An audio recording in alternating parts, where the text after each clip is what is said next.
Welcome back. সকলকে আবারও স্বাগত জানাই বং টেলিস্কোপের হরর অডিও সিরিজের সম্পূর্ণ নতুন এপিসোডে। আজকের রাতটা সম্পূর্ণ আলাদা, কারণ আজ আপনারা শুনতে যাচ্ছেন একটি নয়, দুটি ভয়ঙ্কর গল্প, দুটি ছায়া, দুটি মৃত্যু আর দুটি অদেখা প্রতিশোধের কাহিনী। প্রথম গল্পটি অরণ্যের ছায়া, যেখানে এক গবেষক হারিয়ে যায় এক জীবন্ত অরণ্যের মধ্যে। আর দ্বিতীয় গল্পটি এক আত্মার দৃষ্টিকোণ, যেখানে এক মৃত লেখকের আত্মা নিজের গল্পের মধ্যেই বন্দী হয়ে যায়। তবে গল্প দুটি শোনার সময় চারপাশটা নিস্তব্ধ রাখুন, কারণ এই গল্পে হয়তো আপনিও নিজের ছায়ার শব্দ শুনতে পারবেন। এ এক মৃত প্রেতাত্মার দৃষ্টিকোণ থেকে বর্ণনা। তাহলে নিঃশব্দে বসে পড়ুন, আলোটা নিভিয়ে দিন আর মন খুলে শুনুন বং টেলিস্কোপের আজকের ডবল হরর স্পেশাল এপিসোড। শুরু হচ্ছে আজকের প্রথম গল্প, অরণ্যের ছায়া। আমি অরিন্দম চক্রবর্তী, বন্যপ্রাণী গবেষক। গেল সপ্তাহে আমাকে পাঠানো হয়েছে সিংছুল অরণ্য রিজার্ভে একটা রহস্যময় রিপোর্ট যাচাই করতে আমি এসেছি। অরণ্যটা মানচিত্রে নেই, এলাকার লোকেরা বলে ওখানে আলো ঢোকে না। প্রথম দিন আমি ক্যাম্প বসালাম। নীরবতা এমন যে নিজের নিঃশ্বাসের শব্দকেও যেন অপরিচিত লাগে। বাতাসে পচা পাতা, ভেজা মাটির একটা অচেনা গন্ধ। রাত নামতেই দূরে শিয়াল ডেকে উঠল, তারপর একদমই নিস্তব্ধতা। রাত 2টো নাগাদ আমার রেকর্ডারে হালকা একটা আওয়াজ ধরল, একটা গুঞ্জন, যেন কেউ খুব নিচু গলায় কথা বলছে। আমি টর্চ নিয়ে বেরোলাম। গাছের গায়ে হঠাৎই একটা আঁচড় দেখলাম। আঁচড়টা সম্পূর্ণ নতুন, তার নিচে শুকনো পাতা দিয়ে লেখা, তুমি একা নও। হয়তো কেউ মজা করছে, কিন্তু গলার ভেতরটা শুকিয়ে গেল। বনে অন্য কেউ থাকার কথা নয়। দ্বিতীয় দিন আমার খাবারের প্যাকেটটা ছেঁড়া। ক্যামেরা ফুটেজটা খুলে দেখি রাতে কেউ আমার তাঁবুর সামনে এসে দাঁড়িয়েছিল, কিন্তু মুখটা দেখা যায় না, শুধু ছায়া। এমনভাবে নড়ছিল যেন শরীর নেই, শুধু ছায়াটাই চলাফেরা করছে। আমি চিৎকার করলাম, কে ওখানে? কিন্তু জঙ্গলের প্রতিধ্বনি ফিরে এলো, কে ওখানে, কে ওখানে? তারপর একবার নয়, বারবার, যেন জঙ্গল নিজেই আমার প্রশ্নটা শিখে নিয়েছে। তৃতীয় দিন থেকে আমি সময় হারিয়ে ফেললাম। সূর্য ওঠে আবার হারিয়ে যায়, পাখিরা চুপচাপ, বাতাসও নড়ছে না। আমি বুঝলাম আমি হয়তো ভুলে গেছি ফিরে যাবার পথ। কিন্তু তারপর আমি দেখি আমার নিজের কণ্ঠস্বর হঠাৎই তাঁবুর বাইরে থেকে আসছে, অরিন্দম, বাইরে আয়। কিন্তু আমি তো তাঁবুর ভেতরে, তাহলে বাইরে কে? আমি ধীরে ধীরে জিপিএস ডিভাইসটা ধরলাম। স্ক্রিনে একটা সিগন্যাল দেখা যাচ্ছে, ইউজার অরিন্দম 0.2, ডিস্টেন্স 0.00 কিমি। মানে আমার আরেকটা অস্তিত্ব ঠিক আমার পাশেই দাঁড়িয়ে আছে। আমি টর্চ অন করতেই দেখি একটা ছায়া, একদমই আমার মতো, চোখ নেই, কিন্তু চাহনিটা অনুভব করা যায়। সে বলছে, তুমি তুমি এসেছো আমার জায়গায়, এখন তুমি এই অরণ্যেরই অংশ। আমি পিছিয়ে এলাম, আমি ভয় পেলাম, কিন্তু হঠাৎ তখনই আলোটা নিভে গেল। আমার কিছু আর মনে নেই। পরের দিন বনরক্ষীরা আমার ক্যাম্প খুঁজে পেল, সবকিছু অক্ষত, টেন্ট, খাবার, ব্যাগ, নোটবুক, সবকিছু। শুধু ক্যামেরায় শেষ রেকর্ডটা চলছে। আমি এখন বুঝেছি অরণ্য শুধু গাছ নয়, এটা এক জীবন্ত সত্তা। সে আমাকে দেখেছে, এখন আমি তারই অংশ। তারপর হঠাৎই ক্যামেরা স্ক্রিনটা অন্ধকার হয়ে যায়, আর রেকর্ডারের শেষে একটাই শব্দ ভেসে আসে, আমারই শব্দ, ধন্যবাদ, আমি অরিন্দম।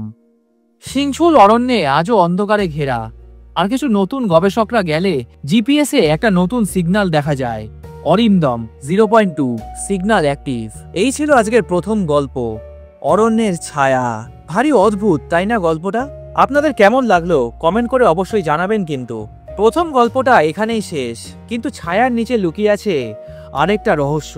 চলুন এবার শুনি দ্বিতীয় গল্পটা। এই গল্পটি সম্পূর্ণভাবে বলা হয়েছে এক মৃত আত্মার দৃষ্টিকোণ থেকে, যে জানে সে মারা গেছে, কিন্তু এখনো সবকিছু সে দেখতে পায়, সে সবকিছু শুনতে পায়। শুরু হচ্ছে আজকের দ্বিতীয় গল্প, আত্মার দৃষ্টিকোণ। আমার নাম অর্ক বন্দ্যোপাধ্যায়, আমি একজন লেখক। আমি হরর গল্প লিখতাম। আমি এখন নিজেই এক হরর গল্প।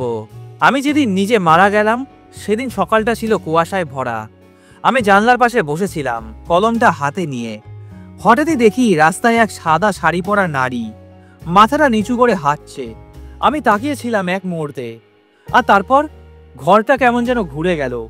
বুকের ভেতরটা চাপা একটা আগুনের মতো ব্যথা অনুভব হলো, আর আমি পড়ে গেলাম টেবিলের ওপর। যখন চোখটা খুললাম আমি দেখি আমি এখনো টেবিলের পাশে দাঁড়িয়ে আছি, কিন্তু আমার শরীরটা টেবিলের ওপর পড়ে আছে, ঠান্ডা, আর নিঃশ্বাসহীন। আমি চিৎকার করেছিলাম, বাঁচাও, কিন্তু কেউ শুনল না, কারণ আমি আর জীবিত নই। 3 দিন কেটে গেছে, আমার দেহ শ্মশানে পুড়িয়ে ফেলা হয়েছে, কিন্তু আমি আছি, ঘুরে বেড়াচ্ছি। রাতে দেখি সেই সাদা শাড়ি পরা নারীটা, যার দিকে তাকিয়ে আমি মারা গেছিলাম, আমার ঘরের কোণে বসে আছে। তার নেই কোনো চোখ, কিন্তু আমি বুঝতে পারি সে আমাকেই দেখছে। সে বলছে, তুই লিখেছিলি আমার গল্প, কিন্তু অসম্পূর্ণ রেখেছিলি। এখন তোরই কলমে আমি শেষটা লিখব। আমি কিছু বলতে পারি না, আমার হাতটা নিজে নিজেই নড়তে শুরু করে। টেবিলের ওপর কাগজটা আর কলমটা যেন নিজে থেকেই নড়ে উঠছে। তারপর আমি দেখি আমি লিখছি। যে প্রেতাত্মা অসম্পূর্ণ গল্পে বন্দী হয়, সে শেষ না হওয়া অবধি কাউকে বাঁচতে দেয় না। আর ঠিক তখনই আমার পুরনো এক বন্ধু নিলয় দরজা খুলে ঢোকে। সে আমার মৃত্যুর তদন্ত করতে এসেছে। আমি চেঁচিয়ে উঠি, নিলয় চলে যা, সে এখানেই আছে। কিন্তু সে তো শুনতে পায় না। সাদা শাড়িওয়ালা নারী ধীরে ধীরে তার পেছনে দাঁড়ালো। তার চুলের ভেতর থেকে গলে পড়ছে একটা কালো ধোঁয়া, আর ঠোঁট ফেটে ফিসফিস একটা শব্দ বেরোচ্ছে, এখন তুই লিখবি পরের অধ্যায়। আমি তখন বুঝতে পারলাম আমি একা নই। আমার ঘরে আগেও অনেক লেখক মরেছে। যে বাড়িটা আমি কিনেছিলাম সেটা অভিশপ্ত। প্রতিটি লেখক একই নারীকে রেখেছিল আর লিখেছিল এই অসম্পূর্ণ একই গল্প, যার নাম ছিল আত্মার দৃষ্টিকোণ। আমার আত্মা সেই চক্রের অংশ হয়ে গিয়েছে। যখন রাতে কেউ এই গল্পটা পড়বে, তখন তার ঘরের কোণে আলোটা নিভে যাবে, আর জানলার বাইরে দেখবে এক সাদা ছায়া, যেটা তাকিয়ে থাকবে তারই দিকে। কারণ আমি এখন এই গল্পের ভেতরে বন্দি। আমি এখন শুধু দেখতে পারি তোমরা গল্পটা কেমন করে পড়ছো, চোখ না পিটিয়ে নাকি নিঃশ্বাস আটকে। আর ঠিক সেই মুহূর্তে তোমার পেছনে একটা ছায়া নড়ে ওঠে।